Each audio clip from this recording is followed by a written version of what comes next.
Greetings, beautiful people. Welcome to Coming Out Black's 31 Days to Business Startup. Day 29, LGBT Entrepreneurship. Today I wanted to talk a little bit about what it means to be an entrepreneur.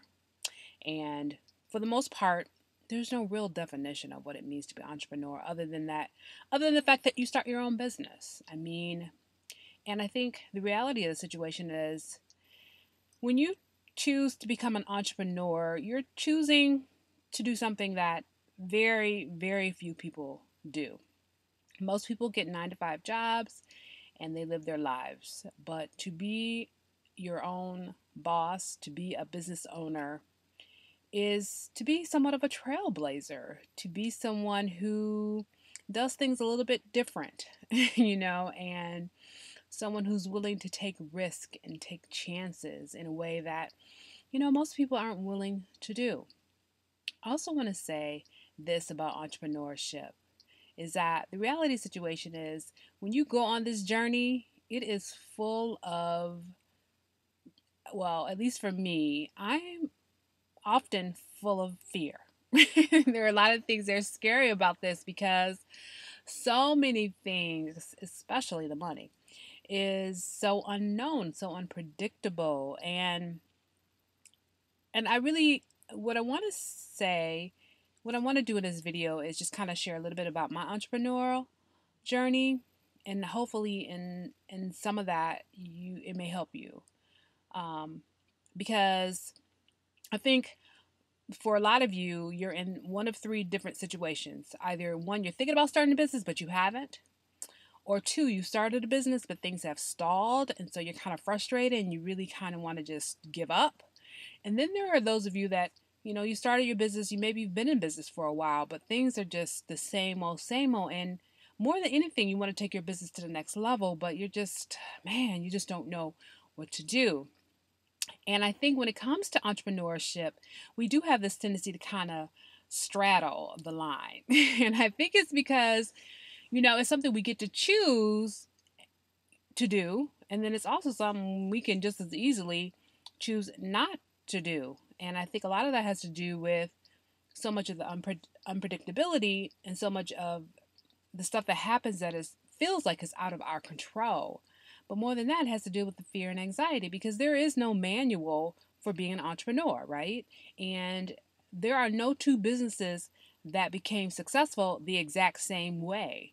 Maybe similar, but by and large, every successful business has a journey, and all of those journeys are completely different from one another. And so it just becomes this real, it becomes stressful kind of to think about, oh, I want to start this business, but I don't know how I'm going to do it. I don't know how to make this money. And what happens if this happened or if that doesn't happen? And I know for me, like when I started Coming Out Black, I thought about the idea in 2003. I got the website in 2004. And let me say this, for about 7 years, I piddle-paddled around, did a little bit of nothingness. I would put energy into the website and I make a little money and then I would disappear. And then I would put, I remember I did something in 2005 and then I didn't do anything again until like 2007. And then I did a little something in 2008 and then I did a little something in 2009. And I don't think I did anything in 2010. And then I remember I got this kind of like resurgent energy in 2011. I'm like, I'm doing this. Yeah, I'm going to get this off the ground. I'm going to make it happen. And I did a little something in 2011. And then I'm going to be honest with you. Because I just felt like I wasn't getting anywhere, honestly. I just felt like I wasn't getting anywhere. And I also was kind of mad at myself for not being consistent and not giving it my all and making things happen. And so I think in 2012, I'll be honest, in 2012, I decided that I said, forget it. I'm not going to do this. This is not going to be my journey. It's not going to be a part of my life. It's not what I'm going to do. I'm going to forget it. Never mind. I guess in so many ways I quit. I quit Coming Out Black. And I did good for the first few months, but I'm going to tell you something about being an entrepreneur. You can quit all you want to, but that little voice in your head, will always revisit you. we're always like, well, what about that? And remember when you wanted to start your own business? And, especially when you're in those moments when you're working a 9 to 5 job and you're like, oh my God, I really, really can't be doing this. Hello, for the rest of my life? Not really. And then you think about, oh, but you struggle because you're like, on one hand, you're like, it's really hard being an entrepreneur. But the reality situation is working at 9 to 5 is even harder. Let's just call it what it is. A spade, a spade. It's much harder, especially when you're an entrepreneur, because you have so much more in terms of capacity to create, to invent, to manifest. And so I quit in 2012, and it's so funny. So but I think it's about 8 months later, I was like, okay, I'm gonna go back to it. Something in me was like, you need to be doing this, Charlotte. It's really what you want to do. I know you haven't been consistent and you haven't been able to, get it off the ground the way you really want to, but let's just go back to this. And I remember I was watching a couple of videos about people doing online businesses, and I think it finally kind of synced into my head that I just needed to let it be a process and to stop feeling like I had to like do everything in like a short amount of time. Because what would happen is I would put a lot of energy and time into stuff, for like 2 weeks or 3 weeks or a month, and then I'd be exhausted. And what I did in 2012, and I did a couple of things. I said, first of all, let this be a journey. Let the business grow from nothing to something. The second thing I did was I just took my time about doing things as opposed to trying to do everything all at once. I just said, okay, we'll work on the website for the next couple of months. Whenever you get time, whenever you kind of are in that space or energy to be able to work on the website, just do that. And I stopped pressuring myself to like accomplish like 400 million things in like 20 seconds. And I remember I was listening to a spiritual message by a spiritual leader that I totally love, and her name is Janine Macklin, and she really talked about this ideal of needlepoint moves. That in life, what we need to do is engage in what we call needlepoint moves, and these needlepoint moves mean that you move. The distance is a needlepoint. When you think about that, you're like, if I move a needlepoint, I really haven't moved. And the truth is, no, you really haven't moved that much. However, I love what she says. She says you got to engage in the needlepoint moves because over a certain amount of time, those needlepoint moves add up. And those needlepoint moves for me were the task that I engaged in around my business. And what I discovered is that after 2 months, after 4 months, after 6 months, that my business had grown. I was able to accomplish, a certain amount of tasks, and I had moved. While it wasn't, I hadn't, moved 100 miles, I may have moved a third of a mile. But that was much further along as it related to my business than I had before. And so for me, I began to kind of just get grateful for that. Have gratitude for the fact that I'm making my needlepoint moves as it relates to my business. But more than that, I think that one of the things that happens with entrepreneurs is that so much of this is fear. We have so much fear, and I'll be honest, I had a lot of fear. I had fear of, am I good enough? I had fear about, can I really do this, and will I really make money, and all those voices in my head. But what I discovered is that once I was engaged in my needlepoint moves, I'll be honest, no, the fear didn't go away. But when I was actively, consciously doing the work of my business, fear was not present. And that when I came out from doing the task, that in many ways the fear lessened.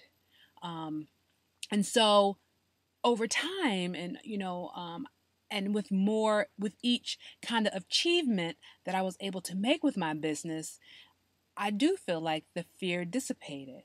That's not to say that the fear has gone away, because it has not gone away. I still have moments when I'm very fearful, but and I still feel a little bit of anxiety about the business and making money and da da da da. But I find that the more I do, the less I feel the fear. And I think what I want to say to you guys is that I understand. Like, you know, this is the life of an entrepreneur, is that we kind of live with fear in a much different way than people that have 9 to 5 jobs, because everything is predictable and they don't have to worry about certain things. But when you're the sole proprietor, or you're the one that's really responsible for making that money, then yes, fear is going to be a part of your living. But I'm here to say that, look, yeah, that is a part of our experience. But at the same time, I'm going to tell you that if you just kind of say yes to being an entrepreneur, say yes to doing the little task, whenever you can, to make those needlepoint moves, that the fear will lessen. The fear will loosen its grip on you, and you will find that in the place of fear comes like all these different opportunities for success. And I'll give you a perfect example. Today is day 29 of a 31 days to business startup for LGBT entrepreneurs. And if you had asked me 3 months ago if I was going to do this video series, I would have said, no, you lost your mind. And here I am. And I think the reason why I'm here is because I continue to make my needlepoint moves, right? The fear lessened. And then what happened is, not only did success come in, but also opportunities and creativity and new ideas. So here I am doing 31 days to business startup. And I feel so amazing, because had I not just made those other small moves that I've made in 2013 and in the beginning of 2014, I really wouldn't be here today. And so I also think that being an LGBT entrepreneur can be challenging, because it's almost like, I would say being an entrepreneur is almost like coming out, right? Because you're doing something completely different and you're different than everybody else, and and so, but I contend and I say to all of you, to my family, the LGBT community, is that, look, you've been able to do the one thing that has been really, really hard in your life, which is come out and to accept and to acknowledge and to affirm who you are. The next step is for you to take that experience, take that kind of knowingness, and apply it to your entrepreneurship. I mean, you know that you're a perfect person as you are right now, and you know that you'll be just as much as a perfect person being the entrepreneur that you were really, really meant to be. So I say to you that I believe in you. That when I think about coming out black, it's because I believe in LGBT entrepreneurs. And I don't do this because I just want to make money. I do this because I want to create community. And I do this because I want us to be successful. Because I want us to live out our dreams. I want us to have prosperity. I want us to live with passion. I want us to serve the world in a way that is unique and divine and special for us. And so I believe in you. And coming out black is about believing in you as a business owner and knowing that you can make it. And so LGBT entrepreneurship is about us stepping into our passion, stepping into our purpose right in life, and also stepping into prosperity. We deserve, and it is our birthright, and we have just as much of an opportunity and a right to be prosperous as anyone else. So I just want to say that let's do this. Let's take this journey together. And that's what the Business Academy and Coming Out Black is really about, us taking this journey together. So family, I hope that has been helpful. I hope you, I just hope that wherever you are on your entrepreneurship journey, that you will continue, because you deserve all the success that you could handle, plus some. and you finally have an organization, an institution, a business that will support and affirm and create community with you. So I hope you'll join me. Again, thank you so much for hanging out with me as always, and I'll see you next time. Take care now. Peace and much love.